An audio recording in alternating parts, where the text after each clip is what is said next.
대한민국 콘텐츠의 트렌드를 알기 쉽고 재밌게 알아보는 콘진원의 콘텐츠 정보픽, 콘픽 6번째 시간 시작합니다. 바쁜 현대인들의 삶 속에서 빠르게 소비할 수 있는 콘텐츠의 대표 주제로 자리매김한 웹소설. 오늘은 이 웹소설에 대한 흥미로운 이야기들을 알아보도록 할게요.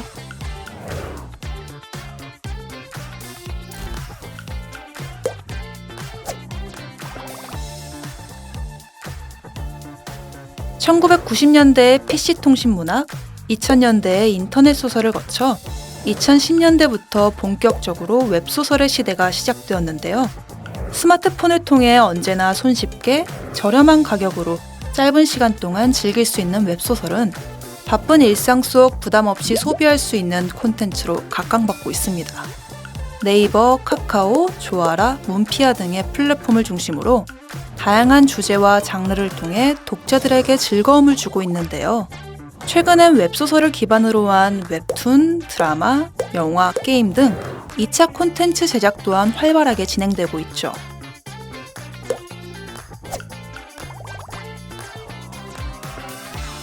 그렇다면 요즘 사람들은 어떤 장르의 어떤 웹소설을 언제 어디에서 즐겨 읽고 있을까요? 이 궁금증을 해결하기 위해 실제로 웹소설을 이용하고 있는 10대에서 50대까지의 국민 2,008명을 대상으로 조사해봤습니다.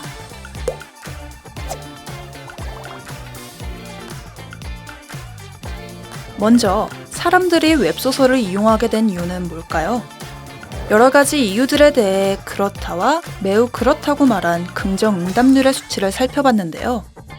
평소 독서를 즐겨해서 그렇다는 대답은 46.2%, 평소 장르 소설, 인터넷 소설을 즐겨보아서 그렇다는 대답은 57.2%, 스마트 기기로 감상하는 것이 편리해서라는 이유에는 66.7%의 긍정 응답률이 나왔어요. 무엇보다 가장 큰 이유는 무료한 시간을 보내기 위해였습니다. 무려 71.1%로 매우 높은 수치를 기록했죠. 이렇게 웹소설을 즐겨 읽는 사람들은 얼마나 자주, 어떤 시간에, 어디에서 보고 있을까요? 최근 1년간 웹소설을 얼마나 자주 이용했는지 물어봤더니 거의 매일 이용한다는 응답이 35.2%로 가장 높게 나타났습니다. 또한 22시에서 23시 59분까지, 20시에서 21시 59분까지 등 주로 늦은 저녁 시간대에 웹소설을 이용한다는 답변이 많았어요. 여유로운 저녁 시간 웹소설을 주로 감상하는 장소는 어디였을까요? 예상하시는 것처럼 77.5%의 비율로 집에서 이용한다는 응답이 많았습니다. 그 다음으로 교통수단이라고 답한 비율도 14.9%를 차지했는데요. 많은 사람들이 바쁜 일과를 마친 후 퇴근하는 길, 또 집에 도착해 하루를 마무리하며 느긋하게 웹소설을 즐기고 있었습니다. 웹소설을 이용할 때 평균 감상 시간은 주중과 주말에 약간의 차이를 보였는데요. 주중 평균 감상 시간은 대부분 10분에서 2시간 미만이라는 답변이 높은 비중을 차지했어요. 반면에 주말 평균 감상 시간은 1시간 이상이라는 답변 비율이 주중에 비해 더 높아진 것을 확인할 수 있었습니다. 이렇게 웹소설을 볼 때 가장 많이 이용하는 기기로는 84.6%나 스마트폰을 꼽았는데요. 이유로는 태블릿 PC 10.5%, PC 4.6% 등의 순이었습니다. 스마트폰은 웹소설 감상에선 빼놓을 수 없는 어마어마한 영향력을 가진 기기라는 점을 알 수 있어요.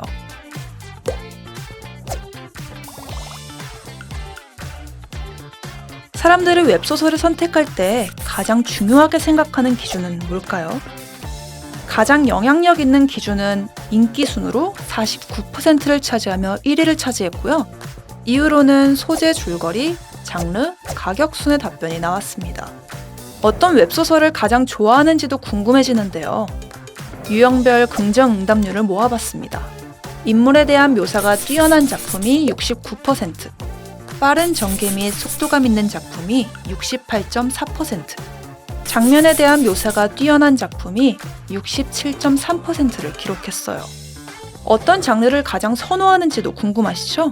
전체 순위에서 1위를 차지한 장르는 판타지로 61.6%를 기록했고요.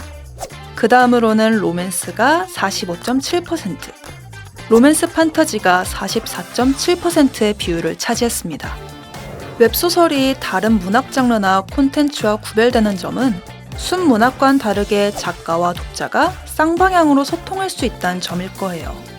또한 누구나 작가가 될 수 있도록 창작자의 진입장벽이 낮다는 것도 큰 차별점이죠. 뿐만 아니라 작품 곳곳에 들어가 있는 사파를 통해 마치 만화를 보듯 즐길 수 있다는 점도 장점이 됩니다. 몰입감 있는 드라마식 전개로 대중화나 영상화에도 적합해 글로벌 IP 콘텐츠가 될 수 있다는 점에서도 높은 가치를 가지고 있고요. 많은 사람들에게 퇴근 후 힐링 시간을 선사하는 웹소설. 일상의 즐거움은 물론 콘텐츠로서의 무한한 가치를 가진 웹소설은 또 어떤 방향으로 발전하게 될까요? 오늘 소개해드린 내용 외에 웹소설 시장에 대한 더 다양한 이야기가 궁금하시다면 더보기란을 참고해주세요. 콘진원의 콘텐츠 정보 픽. 이번 영상에선 우리나라 웹소설의 이용 실태에 대해서 알아봤는데요. 다음 시간에도 또 다른 한국 콘텐츠에 관한 재밌는 이야기를 가지고 돌아오겠습니다. 그럼 다음 영상에서 만나요. 안녕.